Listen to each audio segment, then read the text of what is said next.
ես օրինակ լսել եմ տարատեսակ մեկնաբանություններ, որ մինչև իսկ մարդատար մեքենաների հետ կապված պոտենցիալ սահմանափակումները մարդկանց ազատության սահմանափակում են, դա կարծում եմ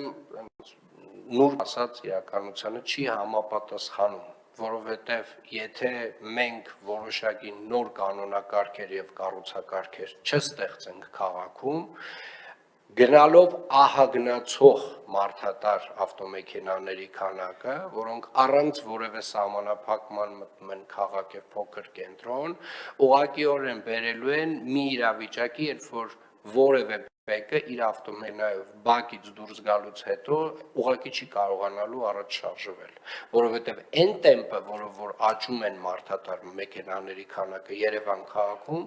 իրապես արդեն իսկ գործողությունները պահանջում, բայց այդ գործողությունները պետք է լինեն տրամաբանական, այսինքն ինչ է նշանակում տրամաբանական, այդ գործողությունները պետք է լինեն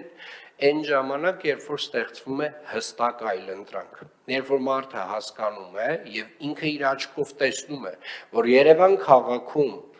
վերգետնյա հանրային տրանսպորտով տեղաշարժվելը ավելի արագ է եւ ավելի էֆեկտիվ, քան սեփական մարդատար մեքենայով տեղաշարժվելը։ Երբ որ մարդը տեսնում է, որ քաղաքի մուտքերի մոտ մենք ունենք հարմարավետ ավտոկայանատեղիներ եւ ունենք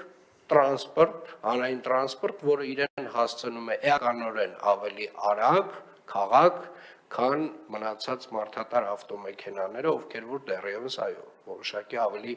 դանդաղությամբ են շարժվում ավտոբուսի կողքով։ Եվ սրանք են նվազագույնը առաջնահերթ այն հիմնական լուծումները, որոնք որ մենք պետք է տանք, մինչև որևէ սահմանափակման մասին խոսելը, բայց նաև այս ամեն ինչը իհարկե մենք արդեն իսկ ոնց որ թե որոշակի խորությամբ ուսումնասիրել ենք եւ հասկանում ենք, բայց այս տվյալներով նաև պետք է կիսվենք մարդկանց հետ եւ այս հաշվետվությունները պետք է որոշակի պարբերականությամբ ներկայացնենք երևանցիներին։ Պետք է խոսենք, բացատրենք, որպիսի այն փոփոխությունները, որոնք որ պետք է տեղի ունենան, մաքսիմալ իրազեկվածությամբ տեղի ունենան։ Եվ ասեմ ավելին, այս փոփոխությունները կարող են նաև դրվել հանրային քննարկման, բայց